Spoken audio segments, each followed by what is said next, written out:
దరహాసం కార్యక్రమానికి స్వాగతం. ఒకసారి ఒకతను ఒక లాంగ్ డ్రైవ్లో వెళ్తున్నాడు. కొంత దూరం వెళ్ళిన తర్వాత కారు ఆగిపోయింది. ఏమిటని చూస్తే ఇంజన్ హీట్ ఎక్కింది. అది ఇదివరకు రోజుల్లో అప్పుడు ఏమిటంటే ఇంజన్ హీట్ ఎక్కితే రేడియేటర్లో నీళ్లు పోయాల్సిన అవసరం ఉంటుంది. చల్లబెట్టడానికి కొంతసేపు ఆపాల్సి వచ్చేది. సో అతను నీళ్ల కోసం చూస్తే నీళ్ల డబ్బాలో నీళ్లు లేవు. అయితే ఏం చూశాడు, దూరంగా చూశాడు. అంతా నిర్మానుష్యంగా ఉంది. దూరంగా చూస్తే కొన్ని ఇళ్లు కనిపిస్తున్నాయి దూరంగా. సరే ఆ డబ్బా చేత్తో పట్టుకుని అతను బయలుదేరాడు ఏమిటి నీళ్ల కోసం అని. వెళ్తున్నవాడు అసలంటూ ఊరికే ఆలోచించడం మొదలెట్టాడు. ఆలోచన ఏమిటంటే, ఇప్పుడు నేను ఈ నీళ్ల కోసం అక్కడికి వెళ్తున్నాను, ఎక్కడో ఆట్ టైం ఇది, వాళ్ళేమో ఎక్కడో ఉన్నది ఆ ఇల్లు, ఏదో ఒకటి రెండు ఇల్లు మాత్రమే ఉన్నట్టున్నాయి అక్కడ.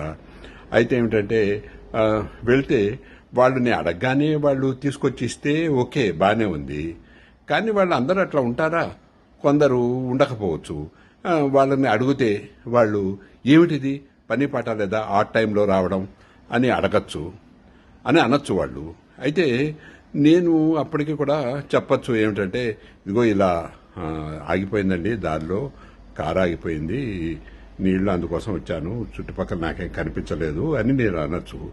ఇంతలో అప్పుడు వాళ్ళు ఏమిటి కారు ఏమిటి ఆగిపోవటం, అది నీ తలనొప్పి, మాకెందుకండి రాత్రిపూట ఇంత ఆ టైంలో వచ్చి మీరు ఇచ్చేస్తున్నారు అని, నీళ్ళు లేదు ఏం లేదు వెళ్ళండి అని అనొచ్చు.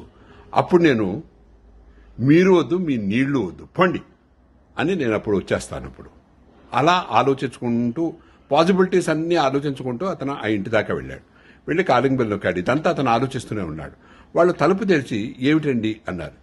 మీరొద్దు మీ నీళ్లు వద్దు పండి అని వెనక్కి దిగి వెళ్ళిపోయాడు.